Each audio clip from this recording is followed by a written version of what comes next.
Hey guys! Welcome back to my channel. ఈరోజైతే మేము ఒక ఈవినింగ్ అనమాట టెంపుల్‌కొచ్చాము. యాక్చువల్లీ కొంచెం వేరే వర్క్ ఉంది. సో, మేము ఇంకా అలా ఫస్ట్ టెంపుల్‌కెళ్ళిపోయాము. తర్వాత ఇంకా ఓకే అని దగ్గరలో స్నో డెజర్ట్ ఉంది. యాక్చువల్లీ ఎప్పటినుంచో అనుకుంటున్నాము. కాకపోతే అక్కడ ఏరియా కొంచెం ఫుల్ రష్‌గా ఉంటుంది కాబట్టి ఓకే అని ఇప్పటివరకు కుదరలేదు. సో, ఈరోజు సెట్ అయిపోయింది కదా అని చెప్పేసి అయితే వెళ్ళిపోయాము. ఇంకా వెళ్ళి ఇంకా ఏమి ఆర్డర్ చేద్దామని చెప్పేసి అయితే చూస్తున్నాము. ఫస్ట్ మాకు ట్రై చేయమని చెప్పింది ఏంటంటే కోకోనట్ జెల్లీ అనమాట. అంటే మేము వద్దన్నాము. యాక్చువల్లీ మేము ఇది ఒకసారి ట్రై చేసాము. మాకు కెమికల్ టేస్ట్ లాగా అనిపించింది. నచ్చలేదని అంటే, లేదు ఇక్కడ ఒకసారి ట్రై చేసి చూడండి అన్నారు. వాళ్ళు చెప్పింది నిజమే. అసలు మేము తిన్నది చాలా అసలు కెమికల్ లాగా ఉండింది. ఇంతకుముందు పాకల బీచ్ దగ్గర తినింది. కానీ ఇది అయితే ఎక్స్ట్రాడినరీ. అసలు చిన్నపిల్లలు జెల్లీ జెల్లీ అంటారు కదా! అప్పుడు వాళ్ళకి అవి వేయకుండా ఇలాంటి జెల్లీ ఇస్తే వాళ్ళు హ్యాపీగా ఫీల్ అవుతారు. హెల్త్‌కి హెల్త్, టేస్ట్‌కి టేస్ట్ అని చెప్పేయొచ్చు.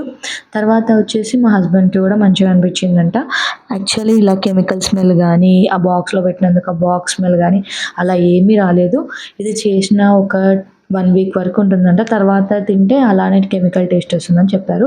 నెక్స్ట్ వచ్చేసి నేను ట్రై చేద్దాం అనుకున్న ఈ నా ఫేవరెట్ ఐటమ్ ఇదొచ్చేసి కునాఫా అనమాట. చాక్లెట్ కునాఫా అయితే ఆర్డర్ చేశాము. చాలా అంటే చాలా బాగుందసలు. కునాఫా ట్రై చేయడం ఇది సెకండ్ టైమ్. ఫస్ట్ టైమ్ తిన్నదానికంటే ఇది అసలు ఎక్స్ట్రాడినరీ. అసలు ఇదొక్క ట్రై చేయడానికి వచ్చేయొచ్చు. అంత నచ్చింది నాకైతే కునాఫా. ఇంకా మేమైతే శాండ్విచ్ కూడా ఆర్డర్ చేశాము. ఆలు శాండ్విచ్ అనమాట. రెగ్యులర్‌గా దొరికే శాండ్విచ్ లాగా అయితే అస్సలు లేదనమాట. అది నేను క్యాప్చర్ చేయడం మర్చిపోయాను.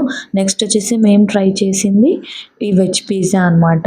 ఆబ్వియస్‌లీ పిజ్జా ఉంటే నేను ఫస్ట్ పిజ్జానే ఆర్డర్ చేస్తాను. ఎందుకంటే నేను పిజ్జా లవర్‌ని మరి. తర్వాత వచ్చేసి మేము ఇంకా పొలంకైతే వెళ్ళామనమాట. అక్కడ పొలంకెళ్ళిన దగ్గర మామిడికాయలు అవి ఉంటే కొన్నైతే కోసుకున్నాము. సో, ఇవైతే బంగినపల్లి కాయలనమాట. తినడానికి చాలా బావుంటాయి. అంటే మనం ఉప్పు, కారం వేసుకొని తింటే బావుంటుంది. కాకపోతే దీనితోటి పచ్చళ్ళు అవి చేసుకోలేము. ఎందుకంటే ఇది అంత ట్యాంగీనెస్‌గా, పుల్లగా అలా ఉండవనమాట. సో, ఇంకా మేమైతే కొన్ని తీసుకున్నాము. ఇంకా అక్కడే పొలంలో కొంచెం కరివేపాకు అవి కూడా ఉంటే అవి కూడా తీసుకున్నాము. మీరు ఇలా ఎప్పుడైనా ట్రై చేశారా?